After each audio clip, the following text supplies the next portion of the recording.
Hello everyone, for today's video, it's my first time to cook pizza bread. Babuunin pala namin papuntang Pakalat River kasama ang aking pamilya. So, simple lang siya. Nakita ko lang din siya sa YouTube. Ang kailangan lang ay pineapple chunks, sliced bread, hot dog, egg, ketchup, at cheese. Itong cheese, tsaka yung ketchup or hot dogs, preferred kung ano yung gusto nyo. Pwede nyo ding lagyan ng konting onion, yung white onions or bell pepper. At this is how I prepare the pizza bread. Una, nilagyan ko muna ng ketchup yung bread, 1 spoon each slice ng bread. Tapos, ipahid lang natin siya guys. Ganyan. And second, kumuha pala ako ng 1 teaspoon ng egg, beaten egg. Tsaka nilagay ko din siya sa bread. Sa ibabaw ng ketchup, I spread it. Ganyan.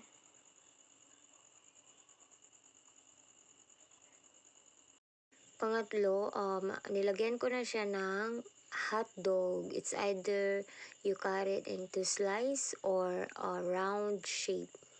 Pero ako kasi, kinat ko na lang siya ng slice.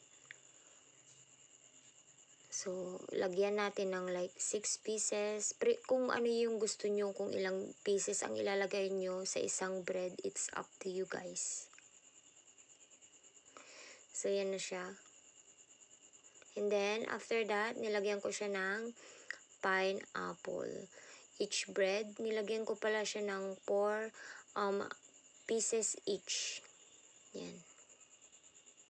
At pang-apat, I grated the cheese on the top of the bread. Yan guys.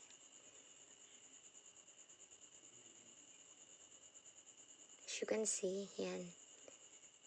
Yung cheese, it's up to you kung gaano karami din yung ilalagay nyo sa inyong bread. Kung gusto nyo ng maraming cheese, yan, kayo din nyo ng mas marami. Kung yung konti lang, it's up to you guys. Pero ako kasi normal amount ng cheese yung granated ko dyan. After ko palang nalagyan ng cheese on the top, nakalimutan ko ng i-video. Nilagyan ko ulit siya ng 2 teaspoon ng beaten egg each bread para hindi siya gaanong mag-dry. Pero kung may bell pepper kayo at saka onion, pwede din siyang i-add on to the top.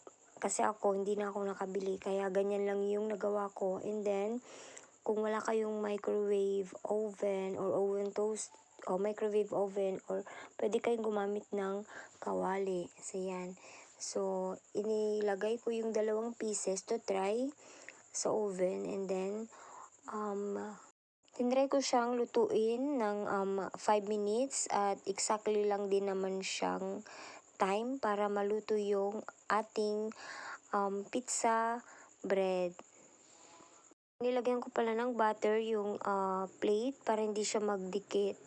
So, after dyan, naluto na yung cheese, nagmelt na siya, kaya it's done. Ayan na po yung outcome ng ating pizza.